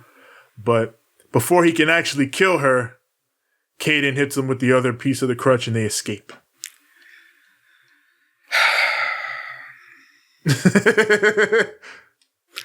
I'm just gonna say this. What the fuck? First of all, Xia Li should not be getting anywhere this close to being beat. Nowhere near. We just had a whole transformation. They done murdered each bloody knuckles, bloody feet, bloody everything. In fairness, right? She destroyed Kayden in this match. She was going to win. Yeah, but then this bullshit, right? And then to make shit worse, yo, Boa better get the biggest push after this bullshit. Because he's been getting herbed left and right. Poor fucking guy. Can you make him look any more stupid, WWE? Like, stop this shit. Not even the NXT. Stop making this man look fucking dumb as hell. And stop making... If you're going to make Xia Li go all the way through with all this crazy shit, have her be able to fucking murder motherfuckers no matter what you hit her with. She's got to be a fucking killer. She's got to be a savage. And to be honest, what the hell is what's the name that they've given Karen Q now? What is it? I don't know. Let's just call her the Chinese exalted one. Mei Ying. Mei Ying. There you go. Mia Yim. Won the Mei Ying Classic. Anyways, Mei Yim, whatever the fuck her name is, why the fuck didn't she get off her chair and she's such a powerful sorcerer or whatever? Fuck these bitches up. Well, like what the fuck is they're going saving that. I'll give them a pass on that. They're saving that for something else. But you get my point. My point is don't put them in this situation regardless. I get your point. The fuck is this? Now they look like a bunch of herbs. After they made them look like a bunch of savages, and now they're a bunch of herbs. Here's a crutch. Die. I'm running away now. Fuck is this? Fuck is this? Well, there you have it. That's what happened. We got Jordan Devlin. Shit, Finn Balor is back. Nah, I'm joking. I'm glad to see him back. He's fun. Yeah, I know the man has been milling about on NXT UK, so I imagine, the whole situation that he was in is cleared up and he's innocent. Gotta ask with this company. I guess. I don't know, man. I hope so. But nonetheless, provided hopefully it is, he's back, and it looks like we're headed toward that title unification that's been brewing for quite some time with Santos Escobar. So, okay. It's going to be Razor Ramon. Razor Ramon and Shawn Michaels. Let's do it, okay, man? Yeah, I'm down with the thing, Chico. As long as he didn't do what the fuck he was accused of doing. Yeah, if he did that shit, he should not be on your television at all. But if he's innocent, then have at it. All right. Tevin, there's 2 Starks on our show. Zoey Stark is here. Yes. She's got a video package. She's like Rides a 10-speed guy in Family Guy. She's got a lot of great ways to stay in shape. Yep. Yeah, she cut a promo about, just all staying in shape. Whether you do jiu-jitsu or strikes or grapples or whatever you like to do. I'm gonna show you. It was a good babyface promo. She's absolutely jacked. They had the whole video package of her being absolutely jacked. They had a whole bunch of wrestlers putting over like, yeah, she's great. I remember her from yada yada. Yeah. And I'm like, cool, man. All right, you're awesome. Yeah. She had that good match with Io, and she's exciting. They clearly are invested in her. Then we get Santos Escobar arguing with William Regal about God knows what. He's very upset about Jordan Devlin's reappearance. He's like, I'm the only fucking cruiserweight champion, right? Nobody else. And Regal's like, Sunshine, he's back. He wants the belt, Sunshine. Sunshine, why are you dressed like the Riddler again? I told you. Halloween's over, Sunshine. Yeah, and then Joaquin Wild comes up to him like, hey, fool, our song's playing. That was racist. Yeah. Santos is like, you go. I got to talk to him. And then, they go wrestle. It's Legado del Fantasma versus the Grizzled Young Veterans. Yeah. This man is Filipino. Why did I do? Yeah, what? But the Grizzled Young Vets come out, and it's like, why are these dudes always wrestling heels? That's what I thought at first. Yeah. Like, they're heels. Why are they wrestling other heels again? I just By the end, realized it that makes now sense. I'm confused as hell. Yeah. By the end, it makes sense. Yes. Yeah. No, this was all a setup. Yeah. Gibson, he buries the boys for being Santos' lackeys. Yeah. Like, he's like, oh, look at you two being Santos Escobar's lackeys. It's not true. They made the semifinals of the Death and Classic, right? Facts. They put in work. Santos himself was like, my boys put in work. Santos was happy about it. Yeah.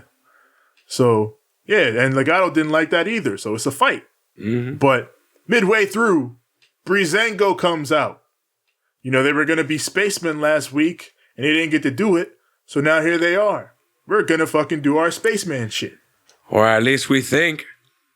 At least we think, because as it turns out, this is not Breezango. No. It is, in fact, MSK. And it distracts the vets long enough for Legado to get the roll-up victory. And then, Gibson and Drake are pissed off. They go outside and they get a beatdown from MSK. And, Joaquin Wilde and Mendoza, they're in the ring looking on like, oh, look at that. Not realizing that the dudes that they borrowed those spacesuits from have a bone to pick with you. Hey, you might want to turn around. Yes. As they're looking on at the Grizzled Young Vets getting attacked, Breezango comes in and lays them out for attacking them last week. Mm-hmm. So then, MSK gets in the ring. They hand Breezango the helmets, and the babyfaces celebrate together. This was a well-booked segment. Yep. This was, all that nonsense with the women's tag team titles.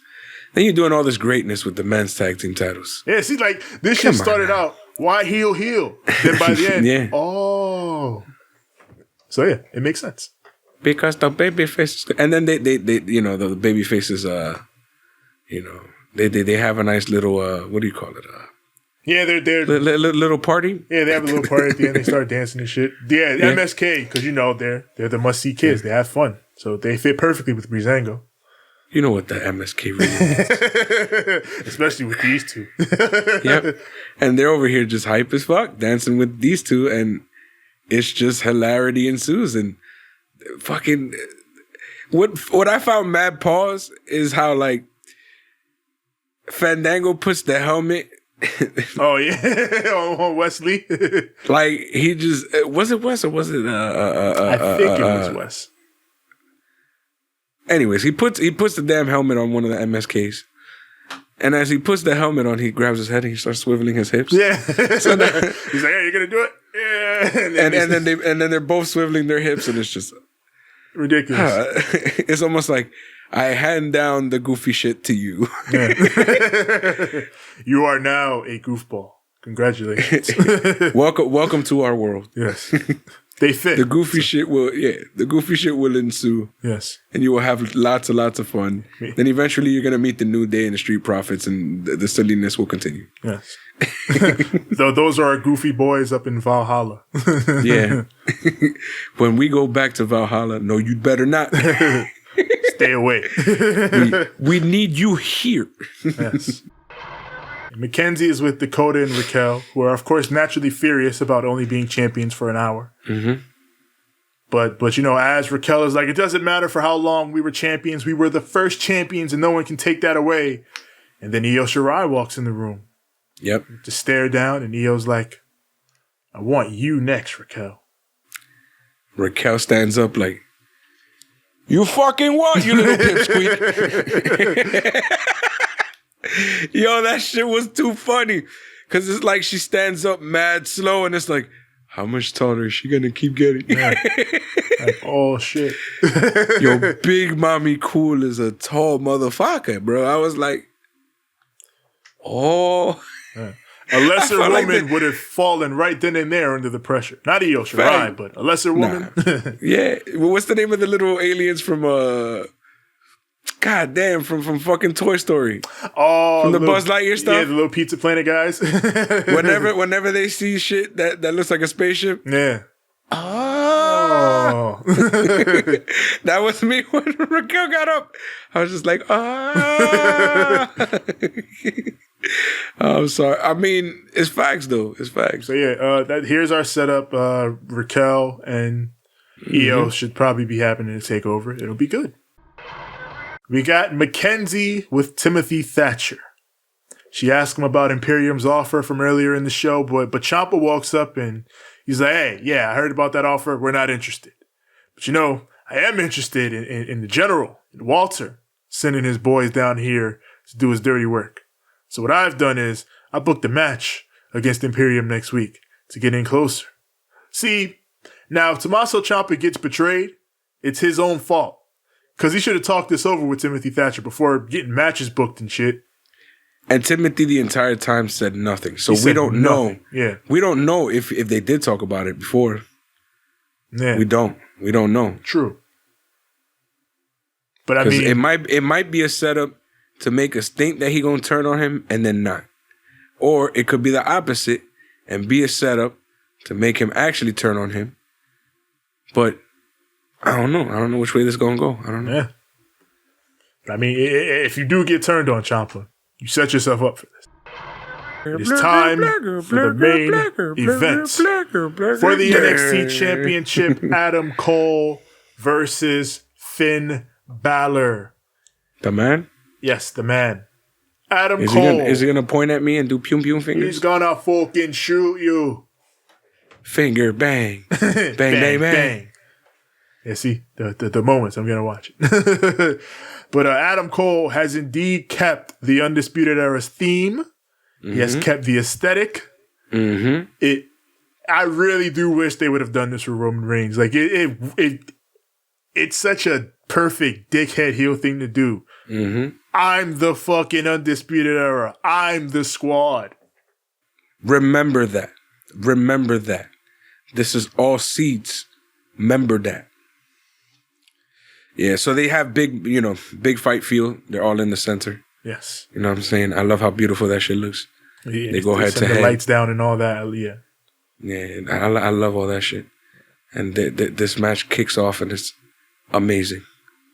Finn's chops are on 100 in this match. Oh.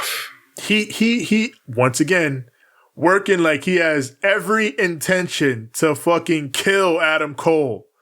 Mm-hmm. He just lays all his shit in. His shit just, like I said last week, that shotgun drop kick, he's throwing it with harmful intent. He trying to make sure you go through somewhere. Yeah. Or he go through you. Yeah. You going through the wall or my foot going through your chest. but something bad gonna happen here. But Adam Cole, for his part, tries right back. They fight outside.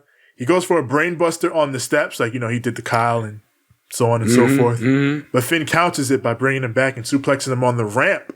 And they go into a commercial on that. So, out of it, we're heading toward the climax, and they fight center ring.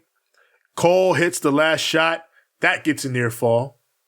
Hits the Panama Sunrise from the top. That gets a near fall. Finn starts to make his comeback. Kyle O'Reilly comes out. Hits the ring. And, Kyle O'Reilly is in the crowd. And, Adam Cole just taking a beating. He's outside. He's slowly getting him, and he lifts his head. And you see his head come up over the little safety ramp that they got around the crowd. Yeah. And he gets his head right here. He sees him. It's like he saw fucking Jesus, bro. It's like he saw a ghost in the half. He's like, no. Nani? Nani? That shit was perfect. Nani? Then he just pulls up like, oh, yeah. I'm alive. And he proceeds to whoop a man's ass. Go ahead, Tevin. This man, Adam Cole, wants to cop his pleas. Kyle O'Reilly will hear none of it. Of course, this leads to Finn Balor. You know, you're still having a match here. Oh, yeah, and right. Sorry. Yeah. Finn Balor decides he's going to fucking shoot you, and he finishes this man with the coup de grace on the Bloody Sunday. Okay, now that we've gotten here, now Kyle O'Reilly jumps the rail. Yes, and he fucking kills Finn. He fucking kills Adam Cole. We fucking up. Adam Cole tries to cop a plea once again. Yeah. Kyle does not fall for it the same way Roddy did. Nope. Soon as he goes for that low blow, Kyle is like, nope. Grabs his hand. And then here's what he does that's amazing. This motherfucker still got the damn squad on his arm. He's like, fuck, nigga, the squad is dead. And peels it right off his arm. Peels the damn armband right off his arm. Tosses that shit away. You ain't the fucking squad. Yeah. He beats this man from pillar to post, and then he attempts to do the same move that damn near killed Kyle O'Reilly on his ass. Luckily, you know, the refs came out and shit got real, right? And shit is going crazy, and we're going left and right, and all the people's flying, and Jesus and Mary and Joseph and the fucking the three kings, everybody's out here trying to stop this situation from going on. And they pan to the ring. And then fucking Wolverine over here, a.k.a. Finn Balor, goes, what took you so long? Because right behind him was none other than Karrion fucking Kross. And Kross is staring a hole through this man, and Finn just goes, I'm gonna fucking shoot you. Because he doesn't care. And that's main event 1 and main event 2 right there for stand and deliver. Stand and deliver. Oh man, at ease. And that's NXT. I mean, a solid show with both these shows. Yes, please. They had their issues. Yeah. But by the end, they both had you like, oh, give me next week. Yep. Right now. Yep.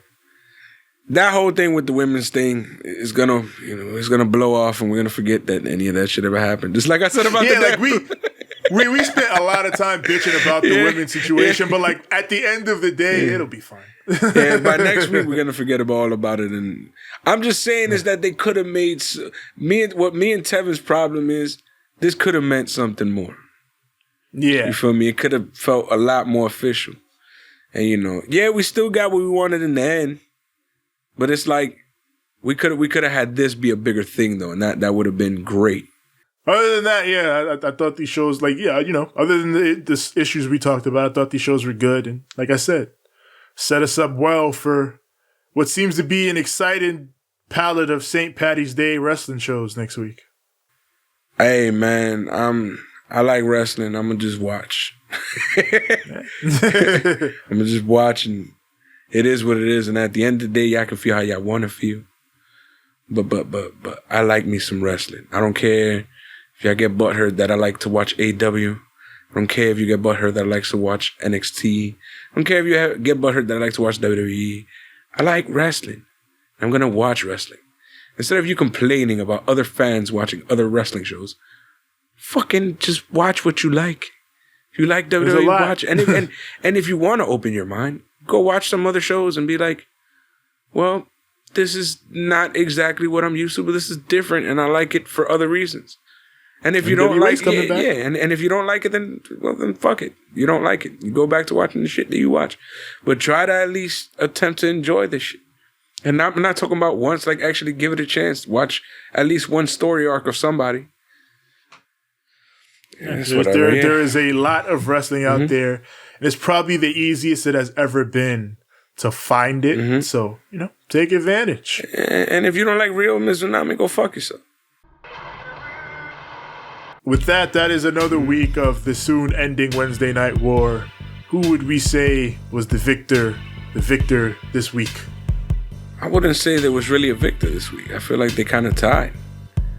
They both had their fucking points for different reasons, and they both had their great endings. So I don't know. Nobody stood out more than the other to me this week. I thought Dynamite was the better show. Oh, okay. I thought NXT had the best match though, the main event. Because I thought that main event was really, really, really good. But I mainly think that Dynamite had a better first hour than NXT did. I think their first hour with that Matt Jackson and Ray Phoenix match and the promo with Mox and Eddie. Yeah. I feel like there was a lot of good story foundation in that first hour. Whereas NXT had a first hour of basically women's tag team match and women's championship match. Both of which were like good, but I outlined my issue with what they did with the women's stuff and tag team titles. But both good shows. I thought Dynamite just had an edge because of that first hour. Towards the second hour to me on both shows, like those were the parts that delivered to me. Like they were a lot more like that. That's where the bulk of the situations went down. Feel me? You had like the Kenny Omega situation, and then after that you had the Makihito situation. Then we end off with the Scorpio and Darby situation. Then that crazy fucking ending with the 5 Horsemen. That is that, and that is our show. Being that that's the end of our show, that these people need to know where to find us. Yeah, you already know where to find us. Find us on Instagram at Ramblemania Show and at Banter Club Podcast. Find us on Twitter at Ramblemania, Facebook.com/Ramblemania Show. You can also find our group there, Ramblemania Show's Banter Club. That is where we and many of the other podcasts that we associate with post our goings on. It is where all this shit goes down. As far as audio goes, we are everywhere audio is found. That is Apple Podcasts, Google Podcasts, Spotify, Stitcher, Anchor, TuneIn. Everywhere your podcasts are found, just search Ramblemania Show or Banter Club. And as far as the visuals, that is right here on YouTube. You go to that search bar, search Ramblemania Show or Banter Club. When you get here, you like our videos, you click subscribe, you click the bell so that when the new content drops, it goes straight to you. As far as me personally, find me on Instagram at TJ the Great 1. That's TJ the GR, the number 8, the number 1. And find me on Twitter at TJ the Great. That's TJ the GR, the number 8. It is as simple as that. TJ the Great.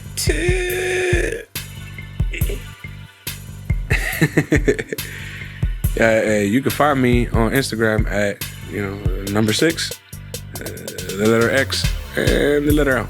That is at 6XL. You can find me on Twitter at S_XX8I Great. That is at SIIXX. You're all ready. 7, I'm gonna need you to leave these kind people with a little something called Too Sweet. Too Sweet. And a good fight. And a good night.